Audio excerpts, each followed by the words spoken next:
Nasamsam ang higit 300 milyong halaga ng hinihinalang smuggled na asukal matapos ikinasar ng mga operatiba ng Criminal Investigation and Detection Group o CIDG ang naturang raid sa 3 bodega sa may Cauayan City, Bulacan.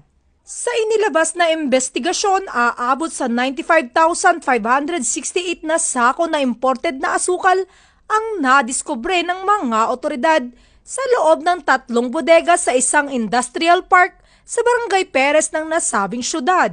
Ayon kay CIDG Officer in Charge Police Colonel Rani P. Hachuela, ang operasyon na isinagawa sa bisa ng isang search warrant at katuwang ang Department of Agriculture Inspectorate Enforcement at Sugar Regulatory Administration. Dagdag nito ang pagkakasabat sa napakalaking halaga ng asukal ay isang malaking hakbang upang pigilan ang hoarding at economic sabotage sa ating bansa. Nakatakda namang sampahan ng kaso ang mga sangkot sa ilalim ng Republic Act 10845 o Anti-Agricultural Smuggling Act of 2016. Isang paalala na hindi titigil ang ating mga pulisya sa pagtugis sa mga nasa likod ng smuggling ng produktong agrikultural na pumupinsala sa ating ekonomiya at mga lokal na magsasaka.